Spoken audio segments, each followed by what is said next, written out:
I love that you're vulnerable, and I love that you'll talk to us out loud about some of like your flaws or mistakes or things you struggle with or whatever. And that's nice. That's a compliment. I'm a words person. Thank you. It means a lot to me. But they stop appreciating it when my brokenness hurts them. Mm-hmm.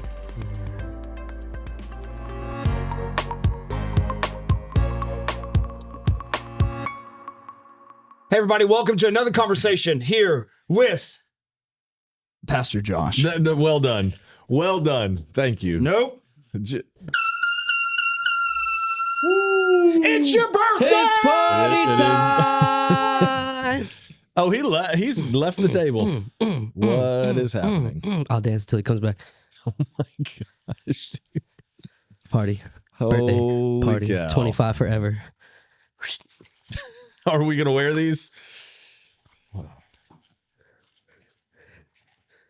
I got two, bro. I feel special. It's your birthday. This man's a unicorn. There you go.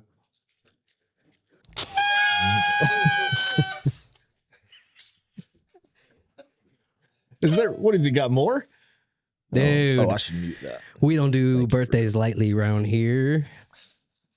Only happens once a year. Oh my Let's Happy go. birthday to you. Happy birthday to Happy birthday, dear Pastor Joshua.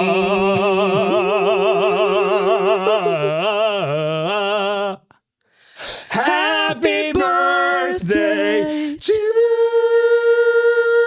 This thing is loud.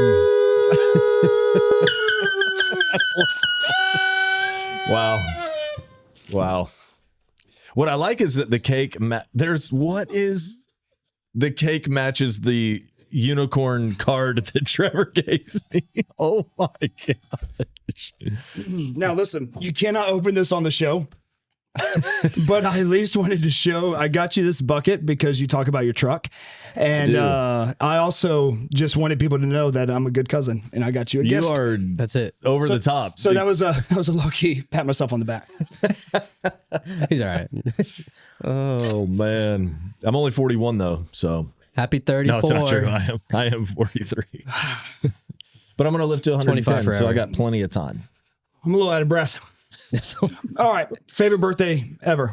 You can't say now because I know that's what you're going to say. It was this time my cousin got me a cake. It's funny. One of our staff members asked me that today, and I hope I'm not doing my wife some sort of injustice here. Right. But the memory that came to mind has a lot to do with my wife. So the Daytona 500 always falls on my birthday weekend. Yep. I love racing. Even though I've got beef with NASCAR currently, I love racing. Well documented on this show. Yeah. And so, anyway, back when NASCAR was good. Oh my gosh. And the fact that the Daytona International Raceway is, an hour? Yeah. South? Maybe. Yeah. You can probably Maybe. get there in 45 if you're thinking about NASCAR. If you're racing. Yeah. So my wife, I don't remember. I mean, we could look it up on Google. My wife buys me 2 tickets to the Daytona 500. 2 tickets to the Daytona 500. Correct. That's the song that was in my head. And so 2 tickets. my best friend, Brandon, drove through the night from Fort Drum, New York, all the way through, picked me up. We went to the Daytona 500 together. And that was the one when Kevin Harvick was in the 29 car sponsored by Shell. And he passes Mark Martin in the Army car like last. So Kevin Harvick wins it? Kevin Harvick won the 500. It was Kevin Harvick, 29 car. What year would that have been? 07. 07. 07. Okay. Oh, what? 07. That was, I graduated 07. That's what we did. Oh, what? So that was a killer. That was 07. a really, really cool memory. Heck yeah, man. Not my favorite Daytona memory, but my favorite birthday. You've been to the 500 a couple times? I think I've been to a couple 500s and I've been to the 400 like multiple times. Yeah, that one's significantly cheaper. So we've done both. It was pretty, yeah. My favorite date is, while we're talking about it, my favorite It's your birthday and it's your show, Daytona memory was long story. So our friends of ours are the Legacies, and they're in the racing world or whatever. And so there is this event at Flagler College, which is in our hometown, and it was a NASCAR, like a silent auction thing was going on. Well, people got to bid on all this NASCAR, like autographed stuff and all these different things. And then they needed an announcer, like an MC, to talk through the event and then announce winners. And it was either going to be Kenny Wallace or me. Oh my God. So I really would have loved to have met Kenny Wallace because I think he's awesome. And he's big in the dirt racing scene. And so anyway, he couldn't make it. So they asked me to be the MC of the event. That's cool. Oh, man. So I am announcing winners when my father-in-law had bid on, and he don't care. He was just contributing to whatever was funds were being raised for. Anyway, I'm making a long story long. He won this Tony Stewart meet and greet thing. And I mean, that's my favorite racer of all time is Smoke. And so Okay. I love the cool names you got for him. There you go. Smoke. It's what was on his truck this past weekend too. Yeah, and he wrecked out like what lap? I know. That's the only reason I tuned in. And then he wrecked out. So he had won these tickets, and it was 2. That truck he was in looked cool, even though it's a Ram and all that. Dodge. Whatever. Tragic. No, I'm kidding. But so It's still up there. yeah, it's probably coming off soon because it's all up in my chin. He won these meet and greet things. So he's like, and there were 2. So he's like, just go down there and enjoy it. So I was like, well, who else am I going to take but Carter, my son? And he was like 5 or 6 at the time. He's little. So later, my father-in-law finds out, I didn't have money to buy tickets to that race. Right. So they upgrade me by buying 2 tickets. No way. And so I'm like, dude, this is going to be awesome. So we go down there, and I rented the, you know, you can put the headsets on it. Yeah. Dude, you should have seen Carter. He was so little. I mean, they look huge on his head. So we're up in the grandstands. Tony Stewart was racing for himself. He's in the Old Spice car, so it's like the number 14 and all this stuff, whatever. And dude, he wrecks Kyle Busch to win the race right in front of us, dude. It was epic. Come on. Epic. You know, and like when you bring your little 5-year-old, he expects our favorite driver to win it. And he did. It was the best, man. That's sick. When we went down, our favorite driver's never been close because I love Kyle Larson, 2-time champ, but super speedways, he is horrible at them. He doesn't have the good, and he is a true like wheel man. Yeah, that's why he's 2-time champ, baby. He knows how to, he's a real racer. Do you have a worse birthday? Oh, nice. I don't think so. This one. One time my cousin got me this cake. He's like, all I got was this cake on a podcast. Yeah, this thing is all up in my neck. All right. Buddy, happy here's birthday. What we'll do. Here's what we'll do for We'll today. take this There off. you go. Oh, wait, there's another one. Happy birthday, man. Thank you, guys. This is over the top. I appreciate it. We should probably put, I just feel like the amount of whatever's on this table is probably dangerous. Just let it all burn. There we go. Boom. Nice. Sparkles just blew across. Or I mean, What'd you wish for? For this podcast to get moving? Yeah. I hope the cake doesn't taste like it looks. How about that? That's my wish. Yo, that's his soapbox moment. wish for you. Is that By the way, you always have cool hats. I have the same 2 or 3. I just run them. And I have the same. Dude, because my one. hair is on a level. I'm growing it. I'm trying to look like Bradley Cooper from A Star Is Born, but I might look like Bradley Cooper from Temu. But thank you, though. This is hook 'em. It's a cool hat. I'm also. I'm trying. I love the horns and their colors and all that stuff. Yeah. Thank you for that. Number one. I'm not a Secondly, fan of the team, but I like them because of you and Charlie. I want to. There was a couple I met at the chiropractor yesterday. Jake, I remember his name was Jake because I was thinking Jake the Snake, and Kate, I believe her name was. Yeah. She was like, they were like, "Hey, are you Josh?" Like, Dylan is so tough.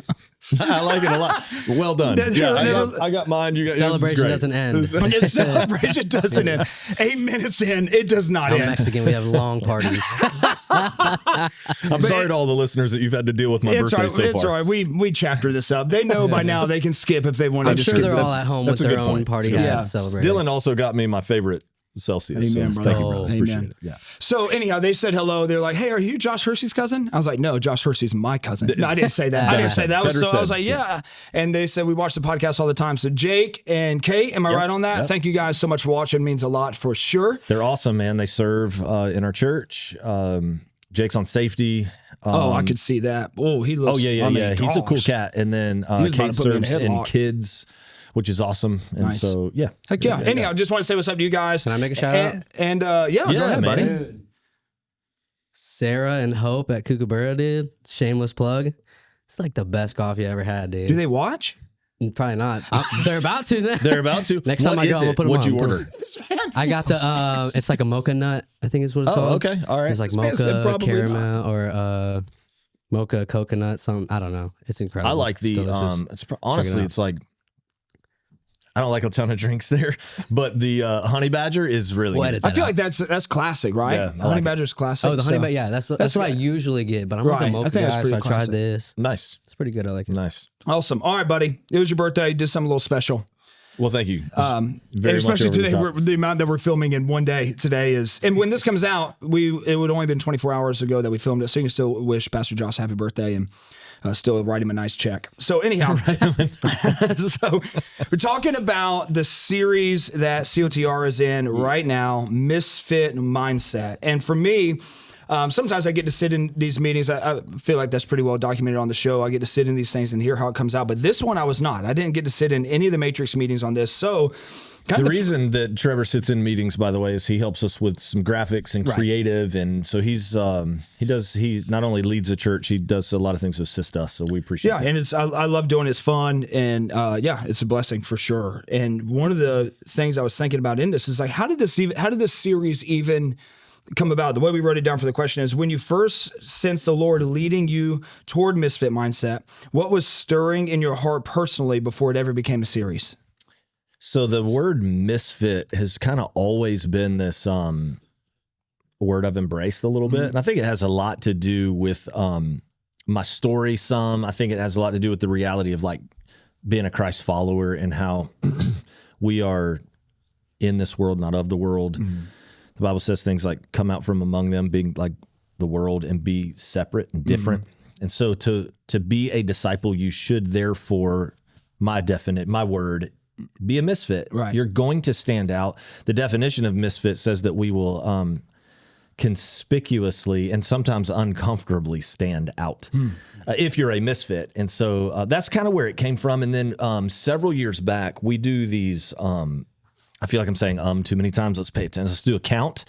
And then and then we'll just make me stop doing Bottom that. right corner. But we have these groups that we do in our church called Freedom in Christ, and they're really good. And it's really about understanding our identity in Him. And it's an intentional look inside. Every single one of us, regardless of how long you've been a Christian, how well you know Scripture, there's something that is fractured still because we live in this fallen world. And so I've been through freedom multiple times. I'm actually going to go through a freedom course this spring. It starts next month it's a Zoom one with pastors from across the country, which I'm pretty pumped about. It's a network I'm involved with. And anyway, one of the groups that I went through with in our church, I led. So all these people come, but then you break out into small groups while you're there. So there's some stuff you all do together. There's some stuff you break out in groups to do in kind of back and forth. And our group, we just all titled ourselves the Misfits. And the idea was like, we all get it. You know what I mean? We're here because of something. And so we all just embraced it and identified ourselves as like these misfit men. And now there's like been a misfit, I think they're up to like 4.0 or something like that, where other guys and these guys that were part of this group are now becoming leaders of groups, and they're now walking with men. Anyway, so the theme, particularly with men, now it's kind of church wide with us. But when the little intro video, the bumper video or whatever, and it said Misfit Mindset, the first 4 services of that week, dude, you could hear the response from people going like they were embracing it. And I was like, I knew it was going to get a reaction, particularly from some of the men. So that was a long answer. No, I know you've done the Freedom in Christ stuff, and I do remember you talking about that group in the beginning, for sure. So that's pretty cool how it goes, how it's now kind of grown into something as a church as well. Let me ask you this on the Freedom of Christ before we move on to that. Let's say somebody's watching, it goes COTR, and they're saying, hey, you know what? Maybe that's a group I need to do. What would you say their next right move would be, or that they know that group would be right for them? Great question. In fact, one is about to start, and I think that it's nearly full, but you can go onto our website, cotr.live. You can click on groups and see anything that's available. You'll see Freedom in Christ, and there's an orientation. I think it's the 22nd of this month, and that what you would do is show up. You're going to kind of hear it's a pretty high commit group. And so you can't really be too casual and benefit from it. And so you'll kind of hear all the expectations and such, and then you can kind of opt in or out at that point. We say it like this, like if you can't meet a certain amount of expectations, everybody has a life and stuff comes up. So I don't even want to misspeak, but it's like of the X weeks, you need to at least be able to commit to X. Plus there's this a Saturday thing that's like, you got to really have it. So what we'll say if people can't do that, we'll just say this may not be your season for it. Maybe consider preparing for it in a future spring or fall or whatever. All right, so back to the serious stuff. Here's the question we have written down. How do you hope someone who has always felt like they did not fit in hears this series differently than someone who has been comfortable in church culture? Yeah. Again, I love the Misfit. And when I say that, so one of the questions that I know is on that page is, and I don't remember how you worded it, but who am I thinking of? Like, who's in your mind when you're thinking of a Misfit? And I'm like, me. Like, that is who's in my mind. When you say Misfit, what kind of person are you picturing in your mind? Josh. That is who is the picture in my mind, is myself. Because I have always felt like in so many ways and in so many circles, like I just don't fit in. Really? So particularly, and we've talked about this a little bit on the show, and it's just a part of my story, is like how rejected I was as a little kid. And there's like deep wounds from that. I mean, when I say deep wounds, I mean, that's probably my like deepest wound. God has certainly brought me to all kinds of freedom, but it's still something that's real, man. There are things that can hit that spot in me and just stir it all up. So I always, I think about that, and I think about this season of my life when I was figuring out that I can improve. And I very like vividly remember this, and I'm like 4th, 5th grade, where I was like, you know what? I don't have to have a bad reputation. I don't have to be this outcast. And I began to fall in love with this idea of like, I think I can get better. And so I just really, and it took a long, slow road I had a very bad temper back then. And I would, anybody that struggles with their temper knows it's hard to predict it coming on. Sometimes it is already lost before you realize like, oh man, you know what I mean? Like you're almost like you're in it. And then your rational mind catches up to the reality that it's like, what am I doing? Crap. And then you're regretful. And then if you're anything like me, you're more angry because you lost the control of your anger. So I started to really work on that and think about that. And little by little, slowly, I began to improve. Now, the whole time, by the way, I was in a Christian school, going to Bible class, chapel every week. I had all these great influences, coaches and teachers that were speaking into my life. And so I start to, the best way I know how to describe it is I went from being this very rejected boy to being a very, kind of sought after. And the reason was because I could play sports. And now all of a sudden I meant something to others. Like, oh, we want you on our team. Or, man, you need to get your grades up because we need you playing on Tuesday night, like that kind of stuff. Anyway, that's a whole different part of my story where my identity got really thrown into a different lane because I found my identity in my performance only, not anything about myself. And we can get into that all you want because I'll talk about it. I don't care. But even now... It always happens to me where I'm like, you are getting so vulnerable on this microphone. But even now, I'm 43 today. Happy birthday. And I'm still trying to like outrun that little boy.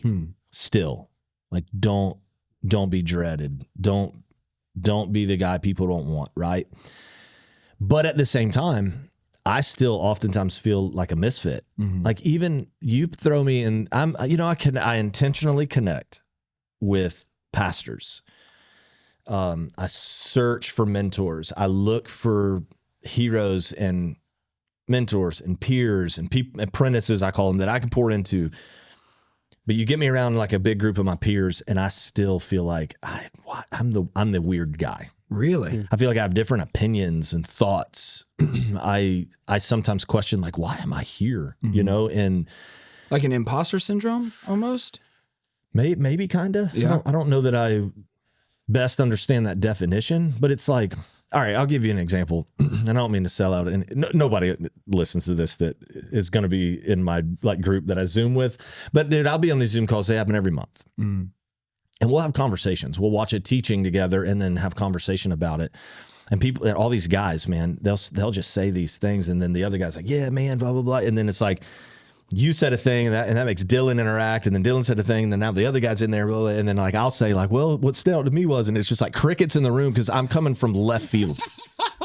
I feel that. And there are times where I'm just like, I don't know, like, what is wrong with me? Right, you know? right. And then oftentimes, like, for example, in that group, I represent the smallest church in the group. Mm-hmm. And there's a part of me that's like, why am I in this circle? You know, but we were chosen to be in this circle. And I'm always like, I don't know why I'm here, because those guys have X amount of people and X amount of campuses and all that kind of stuff. And yet I'm here. I'm a part of another cohort that starts in a few months. Same thing. I'm like, I actually went onto the email list. It's a very small group. It was invitation only. I get an invite. And I went on the email list the other day. Who was like CC'd in? Yeah. And so I just start doing like, you know, a lot of these pastors, I know a couple of them, coincidentally, but most of them say, I don't know these guys. And so I start doing research. I like, wonder where's that church? Right. So I'm just doing a little Google search, and the same thing's happening where I'm like, I'm not sure why I'm here. You know what I mean? Like, these dudes are leading at really high levels. So it's easy for me to feel like a misfit, just like in normal world, I guess. No, but as a follower of Jesus, I am a misfit to the world, and I want to be. And it isn't, and I said this to the church this past week, it isn't that I'm trying to be weird or that we're weirdos. That's misfit and weirdo is not synonymous. Because my core belief is this. You know why that popped me? So I'm not trying to sell Church on the Rock on this idea that like, let's be odd, you know, for the sake of being odd. Right. Yeah. Right. What I am trying to sell us on is that to walk with Jesus, we are going to stand out. Yeah. And we should be okay with that, because the truth of the matter is, the world in Romans 12:2, when it talks about don't conform to the pattern of this world, but be transformed by the renewing of your mind. So our whole series is about how we think. So something has to change in my thinking. But here's the thing, that the world that Romans 12:2 talks about, and not being conformed to that pattern, everything thereafter, they're searching for what we've already found. They're trying to find joy, peace, fulfillment. And they think the world's going to find it in vanity and more stuff and more notoriety and more followers and all this stuff. But it's like they might even make fun of us, but they actually want what we have, which is the Prince of Peace, like Abba, Father, like adopted into the family of God. That is it. We have discovered it. So one, let's embrace it. And two, let's perpetuate it. You know what I mean? Let's be evangelists for this life-changing message that we have found to the world around us. Again, in our context, we call them plus ones. Well, who's my plus one? Well, that's just people that don't know what I have discovered. Like, God chose to save me, but he will save you too, right? So a lot of words. No, buddy. I love it. I think this goes kind of what you were talking about. Number one, I'm going to start this one so I don't forget. I did not know you dealt with, I've heard you talk about stuff like that on the show, of the different groups you're in or whatever. We got these new stands and I don't know what to do. No, I finally figured out figured out what to do with my hands with the other stand, and then we switched it. But I've heard you say that before about this, hey, I don't feel like I fit in with this group or whatever. And I get that. I have a massive, I don't know, Dylan, will you search imposter syndrome, what the definition would be? because I don't know that I understand that definition. For me, I take it as, of course, Google's not going to give us an AI. Okay, there it goes. The internalized irrational belief that one is incompetent or a fraud despite evidence of high achievement or success. Okay, so that's a little higher end of, so I would identify that a lot with pastors as well. Yeah. If I'm around. Keep that right there, Dylan. Keep talking, Trevor, but I'm reading further. I wouldn't say because of my high achievement or success, but I absolutely deal with that around people that are in ministry. There's a lot of different symptoms: fear of exposure, downplaying success, perfectionism, like you're trying to do everything perfect, it's not working out, overworking, ignoring competence, like inability to accurately assess one's skills. I would say that some of those are true for me, not all of those things. Yeah, so for mine's just I think the first definition for me is probably the highest outside of the high success at the end. It's just, I feel that massively. You've heard me say this even with the collective here in town, how much I believe that it should be a thing. I love that it's a thing. I know if I needed to call Pastor Brian Lamoureux right now, he would at least call me back. I'm not saying he would, but without a doubt. Yeah. I love that. But at the same time, there'll be a day when I am on staff at the church where I can go and it's available that I'm like, man, I don't know if I will, because when I go, I feel so out of place. Yeah. I feel like I don't fit. And there's some of that just because of the way we've done things at Champion. It's just like, hey, if you start a church, don't do these things. And we're like, all right, sweet. And that's what we're going to do. Same. Same. I think so you and I are tracking there, because I think that for some of the things that, for example, the way that we transitioned leadership from Pastor Tom to me, if anyone in the world wrote that recipe, it would crash and burn. See, I didn't know that. But God, I thought y'all did it great. God was in it. Right. The heart was right. We didn't know better in a lot of ways. And now, like, we look back and love our story because Pastor Tom is held in high honor around 100%. Our church because of all that he gave. I can't, we just celebrated 15 years leading the church. I can't celebrate that without his 18 years before me. Right. It's not even possible. So things like that, where it's like these scripts and this is what works and formula type stuff. And I study that stuff, but I don't tend to like buy into all of that stuff. And I'll tell you another one for me is things that I've heard like said at conferences, for example, like this well-known speaker says a thing and everybody in the room's like, amen, and they're writing it in their notes. And then I'm like thinking like, I don't think that's true for me. But then I'm like, well, am I the only one in this room that's, that's not I didn't know that about you, that it was to that extent. That's actually pretty, and maybe I would hope that encourages somebody themselves, because I think sometimes in our role, especially like this on a camera, but especially for you guys on a Sunday, they're like, oh, you've got it all together. Oh, you might get angry one time here or there. And for me, for you to even hear to say, I mean, we talk all the time, and I'm like, wow, I didn't realize it was to that level. I know what I feel. Do it in front of thousands of people. Well, I even, Jake and Kate, when I'm just like, hey, how's it going? Because I'm walking out of the two best chiropractors in the world, out of their office, and they're like, you're Josh Hersey's cousin. And instantly I'm like, I'm nobody. Like, and it's a weird, I don't know if that makes sense. Yes. It's like, okay, I just said this. This is so crazy. I just said this.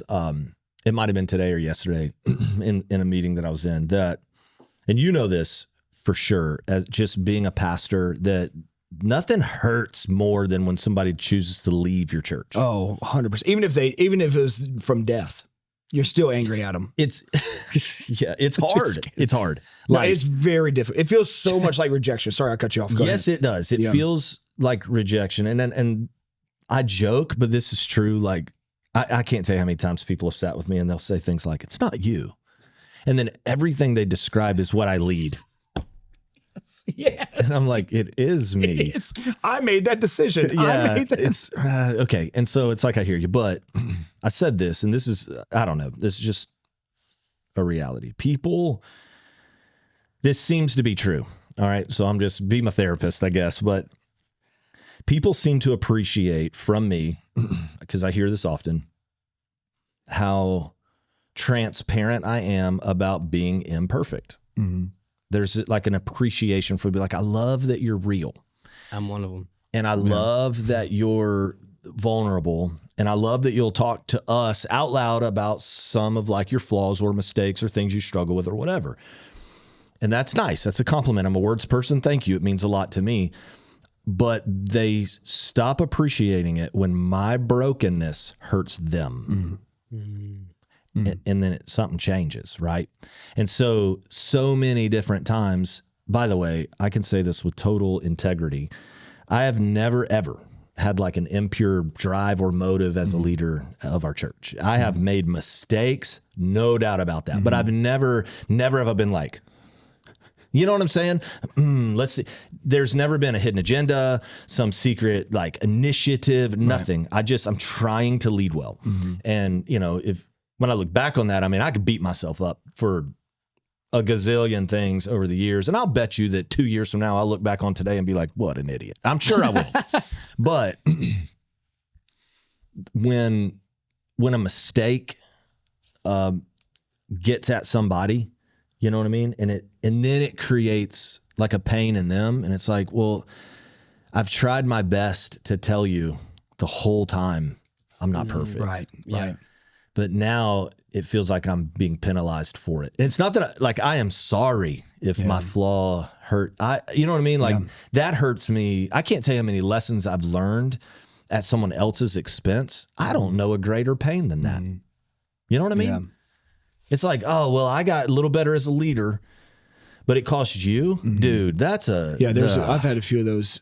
Just even with Champion and stuff, because I think when we launched Champion, it was kind of like a fresh start for me in ministry and stuff like that. Where I can't say that, especially my younger 20 years, that I did everything without a Trevor agenda, if that makes sense. Like, and I wouldn't be able to say that, but I can say with Champion 100%.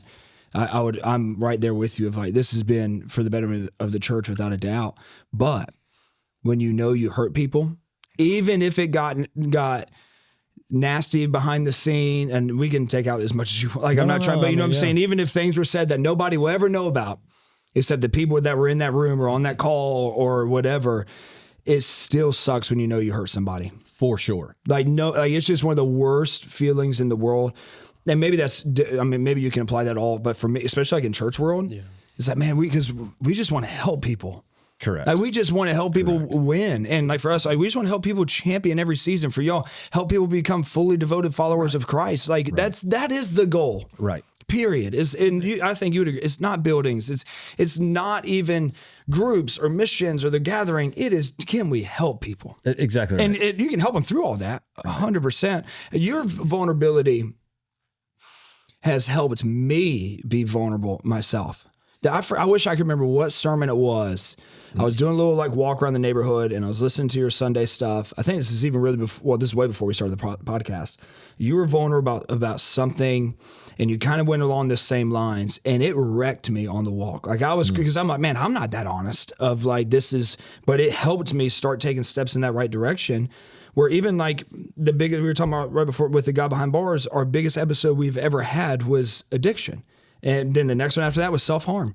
And I just get open and honest about this stuff in there with inmates all over. And we just you can see it on our Champion page. We put some of those out. But I don't think I'd be that vulnerable if it wasn't for those seasons that you have been vulnerable.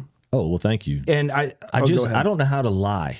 When I say that, like, I'm the worst liar ever. And so, okay, I'll back all the way up to where it really began. When God was clearly calling me to step into this role, before that, even, I ran from ministry for a while. I ran from it. And so I feel like I knew early, and I think you and I both kind of young in our lives kind of knew that God had marked. There was something, had marked us for this. And so, but again, I had this really great privilege. I grew up around really godly people. Maybe they loved the Lord, and they poured their lives out for him. Well, what I saw as a result of that is prices paid by them to be obedient to the Lord. It wasn't phony and fake, and it wasn't like, well, I'm a Christian on Sunday, but don't catch me at the game. Right. You know, like it was, and I'm talking about the people that had the greatest influences into me. I didn't see that. Hypocrisy's everywhere. But man, what a privilege I had. And so seeing that made me go like, I don't want that. Right. I don't want to pay those sacrifices. So I spent a ton of time running from that call. I tried really hard to be successful in other things.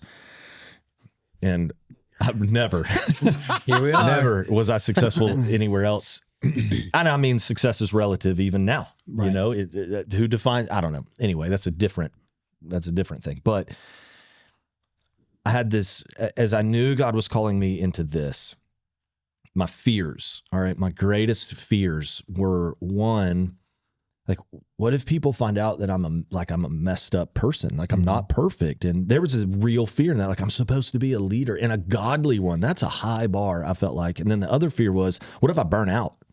What if I lose my passion? So these are huge fears for me. But basically, I sort of made this commitment because it was undeniable that God, undeniable, this was the direction God wanted me to go in, was to lead Church on the Rock. And so I just decided I will make my imperfection my lead foot. That's my first step. So I say things like, I preach to me and hope it helps you. Truth. It is not funny. It's a true statement that you can laugh at. Brother, I tell they're like, man, you're talking right to me. And this is why I look them right in the face, because I wrote it to me. Yeah. That's how I knew the questions you'd be answering and answered them in the sermon. 100%. And then trying to figure out, like, if I'm the plumber that is attending my church, what is everything you're going to spend all these minutes saying? How does that matter to me? 100%. Like, if you work at the church and you have meetings about the church and you have Bible study, you know, sure. But what about me over here in, you know, in this not consumed up in church world thing? So I'm trying to communicate through that lens. And then the idea of like the burnout thing, it was just like, look, that's just my responsibility to cultivate an authentic relationship with Jesus, period. So I just kind of was like, I don't know what to tell you, Josh, but stay close to the vine. Right. You know what I'm saying? And that's just a constant effort to lean into the heart of God that because I always say we never drift in the right direction. Right. So I have to make sure it's an intentional pursuit of the Lord so that I don't go be dumber. Yeah. You know, something I wrote down, maybe I know we got to wrap this episode up. Vulnerable as a misfit, I think, is huge when you're walking with Jesus. Because this is my opinion, if you act like you have it all together and then people realize you don't, it is going to do more harm for the kingdom. And I'm speaking from experience. It will do more harm for the kingdom. And that's where I'm just trying to figure, even my own ways of my own honesty on depression and things and burnout and suicidal ideations I've walked through. Never is like, I joke with Champion. I'm like, I know y'all don't want to be like, well, our pastor's good, but he's very depressed, you know, but at the same time, I want people to realize like, hey, I'm grinding this out. That's not the right term. I am human. You know what I'm saying? I don't want to use strive words here is what I'm trying not to use. But like Paul talks about working out your salvation. Yes. Fear and trembling. And that sounds like what you're describing. What I'm trying. You're right. I am navigating this stuff with the Lord every day. Yeah. And I say it, I mean, Dylan, you've heard me say it 100 times in church. There is no doubt I will be healed one day from this chronic depression that I've had. But I'm not going to pretend like I don't have it. Does that make sense? Yes. I just feel like you have really helped me in that, and maybe that can help someone with you. It doesn't mean you just walk around and tell everybody you're ish. You know what I'm saying? Like that's not the win either. I think it was you that I said this to a few years ago. There's a difference between transparency and discretion. So there are times, or I don't think you said it to me because I think I would have done better. So you could replace vulnerability. Sometimes discretion is good. Yeah, that's really good. It just depends. Like, who am I talking to? What's good? Who can I trust? Who can I trust? How does this serve them? And then there are times where you can just be open and vulnerable so that I'm probably painfully vulnerable in front of a light and a microphone. But again, it's like, I just don't know how else to be, man. I don't know. And I would like you to know what I don't want people to do is misplace me with the Lord's spot. If you're following me, that's really good. Because you think Josh is great, I would warn strongly against that. If you're following me because you trust me and together we're pursuing the Lord, okay, God has an order to how things function. But just, man, if you get me in that place where God should be, I will fail you. Yeah. It's just a matter of time. So please don't put me in that spot. I'm telling you, the more you're talking about this, I'm about to take that cake back. I was gonna ask a question of going back to like how you guys were talking about like people leaving the church and stuff, how it bothers you. I was gonna ask how, like, even though it bothers you guys, is there some kind of like lesson in there? Do you guys feel like you get something out of, like, you can become better knowing why this person left the church, or like, is there any good answer.